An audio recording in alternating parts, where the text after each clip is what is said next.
that technology is really at the heart of everything now as we move into this kind of chaotic world that we're currently living in. And I think organizations being able to be resilient in an ever-changing world based on, macroeconomic forces, but also sustainable forces, it's really important, and data-driven decisions is at the heart of that.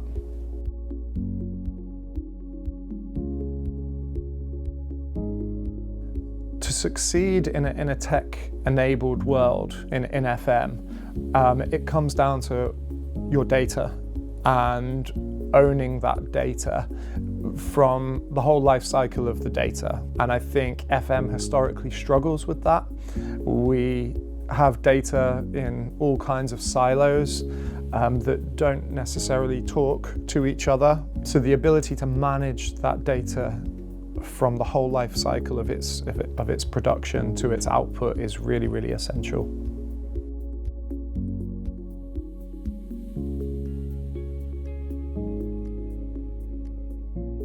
I think the influence of AI in FM is fascinating. That FM, like many other industries, it can often be a bit of a laggard. What I mean by that is it's one step behind other industries.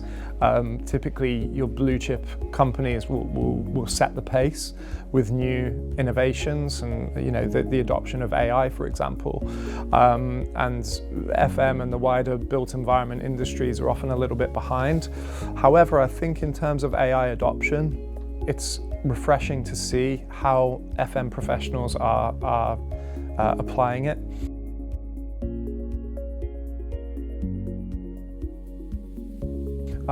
One example that I love in a recent research study that we did at IFMA was the integration of digital colleagues.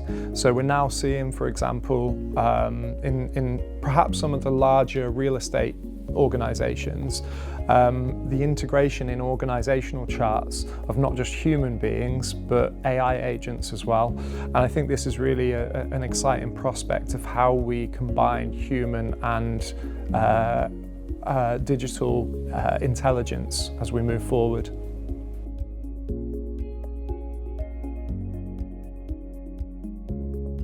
The most recent project that we have undertaken, it's called The Rise of the FM Analyst. And what that is looking at is not a job title. The FM Analyst isn't a job title, but it's really a change in mindset. It doesn't bombard the reader in terms of technological terminology, which can be confusing at times.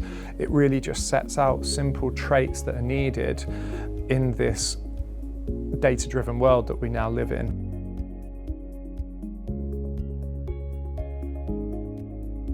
For example, two of the main traits I would say is the ability to tell stories. So in other words, if you're in a presentation with some C-suite representatives, you're not bombarding them with a slide with a spreadsheet full of numbers. You're telling them the story of why those numbers exist and how that is going to impact them. Another key trait that the report uncovered was around collaboration and collaborative skills, and specifically having cross-functional thinking.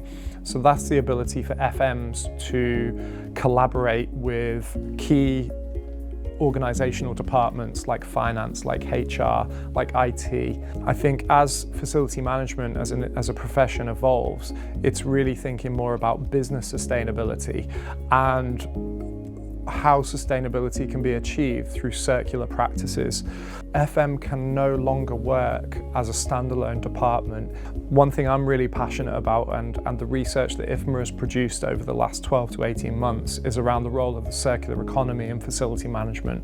And I think if we want to be a resilient industry, but a growing industry that is creative and ambitious, I think the circular economy needs to be at the heart of that.